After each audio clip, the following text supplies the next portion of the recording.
നമ്മുടെ കുമ്പളങ്ങ നന്നായിട്ട് കഴുകി തുടച്ചെടുത്തിട്ടുണ്ട്. എനിക്ക് വെജിറ്റബിൾസ് കട്ട് ചെയ്ത് കഴിഞ്ഞിട്ട് വാഷ് ചെയ്യുന്ന ഇഷ്ടമില്ല. അപ്പം ഇങ്ങനെ ഇതെങ്ങനെ കണ്ടിക്കുന്ന അത്ര ഒത്തിരി വലുതാണ്. കണ്ടിക്കാമെന്ന് നോക്കട്ടെ. യെസ്.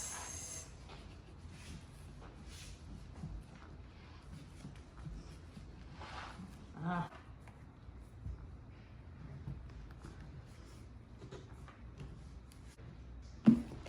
ആഹാ.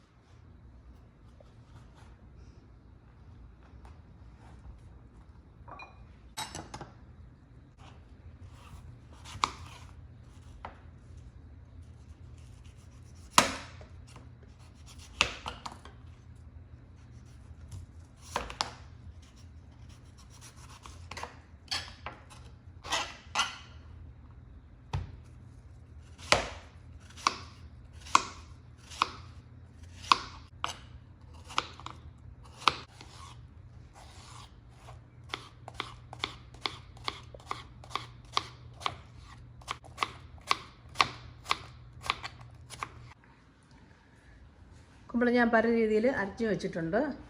ആദ്യം നമ്മൾ കുമ്പളങ്ങ ജ്യൂസാണ് ഉണ്ടാക്കാൻ പോണത്. കുറച്ച് ലെമൺ ജ്യൂസ് എടുത്തിട്ടുണ്ട്, കുറച്ച് പാല്, പഞ്ചസാര, ഒരു നുള്ളു ഉപ്പ് ചേർക്കുന്നുണ്ട്, ഐസ്,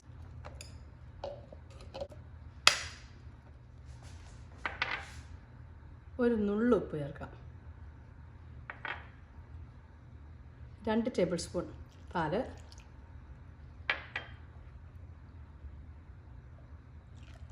2 ടേബിൾ സ്പൂൺ നാരങ്ങ,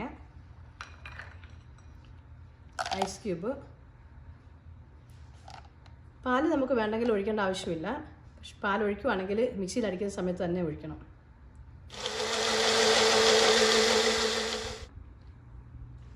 ജ്യൂസ് ഹെൽത്തി എന്ന് മാത്രമല്ല ഒരു ട്രീറ്റ്മെൻറ്റ് കൂടിയാണ്. ഒരുപാട് അസുഖങ്ങൾക്കുള്ള ഒരു ട്രീറ്റ്മെൻറ്റ് കൂടിയാണ് കുമ്പളങ്ങയുടെ ജ്യൂസും ഒക്കെ. ഇനി ഞാൻ കുമ്പളങ്ങയിട്ടുള്ള മോരുകറിയാണ് കാണിക്കാൻ പോകുന്നത്. അതിനുവേണ്ടി ഞാൻ കുറച്ച് കൂടുതൽ കുമ്പളങ്ങ തന്നെ എടുത്തിട്ടുണ്ട്. ഇവിടെ എല്ലാവർക്കും ഇഷ്ടമാണ് കുമ്പളങ്ങയും മോരുകറി. തേങ്ങ ചേർക്കാതെ മോരുകറിയാണ്.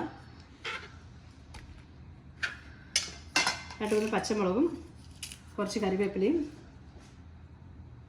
1/2 സ്പൂൺ മഞ്ഞൾപ്പൊടി, വേകാൻ ആവശ്യമായ വെള്ളം. കുറച്ച് വെന്ത് കഴിയുമ്പോഴാണ് ഞാൻ ഉപ്പ് ചേർക്കാൻ പോകുന്നത്.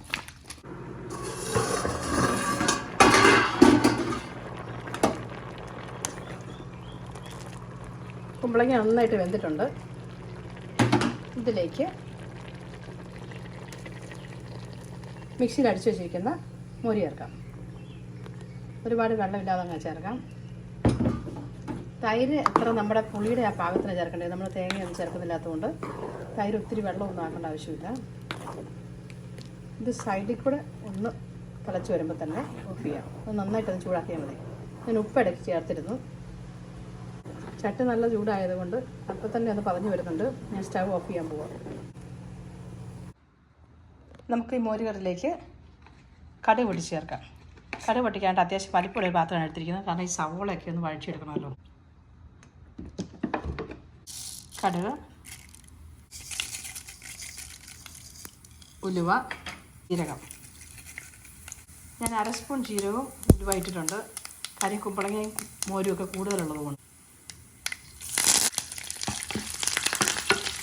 കറിവേപ്പില ചേർക്കാം, ചെറിയുള്ളി ചേർക്കാം,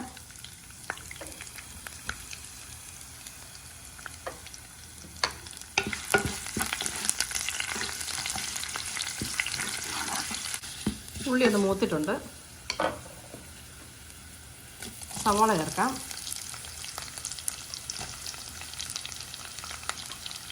നന്നായിട്ട് ചതച്ച് വെച്ചിരിക്കുന്ന ഇഞ്ചി വെളുത്തുള്ളി ചേർക്കാം.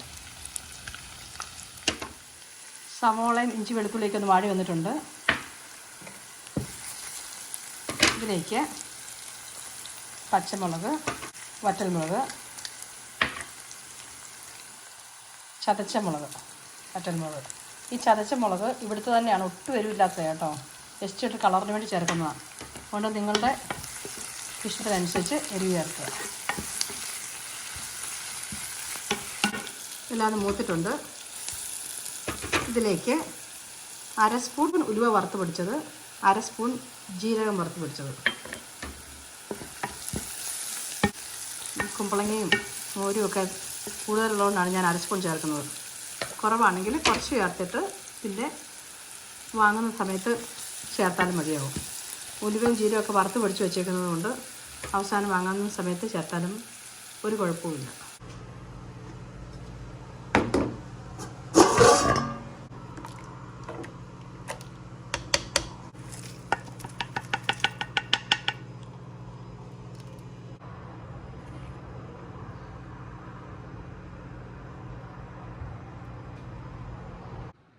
കുമ്പളങ്ങ അച്ചാറിടാൻ വേണ്ടി ഞാൻ 2 കിലോ കുമ്പളങ്ങയാണ് എടുത്തിരിക്കുന്നത്.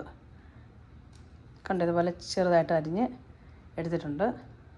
ഇതിലേക്ക് ഒരു 3 ടേബിൾ സ്പൂൺ ഉപ്പിട്ട് കുറച്ച് നേരം വെക്കാം. അപ്പോൾ ഇതിൻ്റെ വെള്ളമൊക്കെ ഒന്ന് ഇറങ്ങി വരും. നന്നായിട്ടൊന്ന് മിക്സ് ചെയ്ത് വെക്കാം.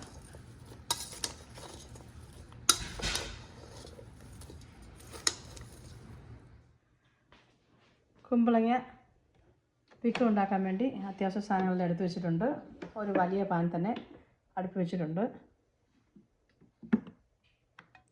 അതിലേക്ക്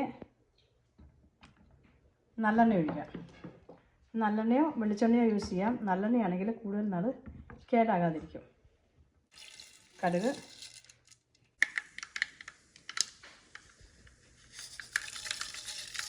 കടുക് പൊട്ടി വരുമ്പോഴത്തേക്ക് ഉലുവ ചേർക്കാം. കറിവേപ്പില ചേർത്തിട്ടുണ്ട്. ചതച്ച് വെച്ച വെളുത്തുള്ളി, നന്നായിട്ട് ചതച്ച ഇഞ്ചി, പച്ചമുളക് ചേർക്കാം. പച്ചമുളക് ചേർക്കാം.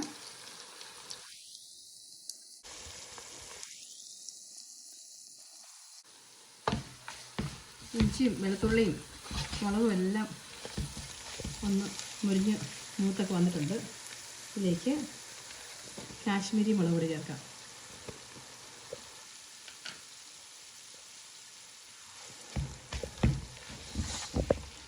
തീ ഒന്ന് കുറച്ച് വെക്കാം. വറുത്ത് പൊടിച്ച ഉലുവ ചേർക്കാം.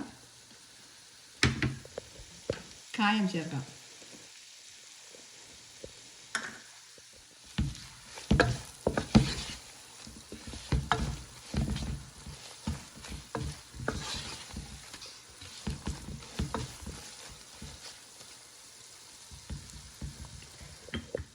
ചെറുതീയിൽ മസാല എല്ലാം നന്നായിട്ട് മൂത്ത് വന്നിട്ടുണ്ട്.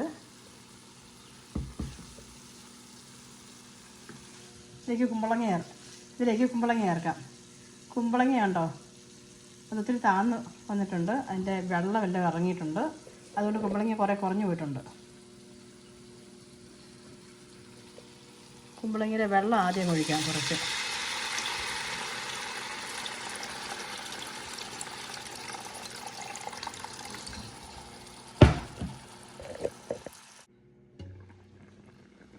കുമ്പളങ്ങയുടെ വെള്ളം നന്നായിട്ട് തിളച്ചിട്ടുണ്ട്. ബാക്കി കുമ്പളങ്ങയും കൂടി ഇട്ട് പെട്ടെന്ന് തിളപ്പിച്ചെടുക്കാം. ഒരുപാട് വേവിക്കേണ്ട ആവശ്യമില്ല. അതുകൊണ്ടാണ് ഞാൻ ആദ്യം വെള്ളം ഒഴിച്ചത്.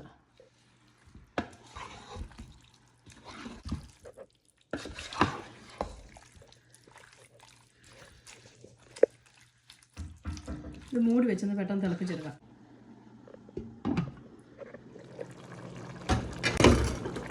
നന്നായി തിളച്ചിട്ടുണ്ട്. എരിവ് നോക്കി ഒരു 1/4 സ്പൂൺ കുരുമുളക് പൊടി ചേർക്കാം. ഉപ്പ് പാകമാണോ നോക്കി സ്റ്റൗ ഓഫ് ചെയ്തതിന് ശേഷം നമുക്ക് വിനാഗിരി ചേർക്കാം. സ്റ്റൗവിൽ നിന്ന് മാറ്റിയിട്ടുണ്ട്, കുറച്ച് തണുത്തിട്ടുണ്ട്. ഇനി വിനാഗിരി ചേർക്കാം.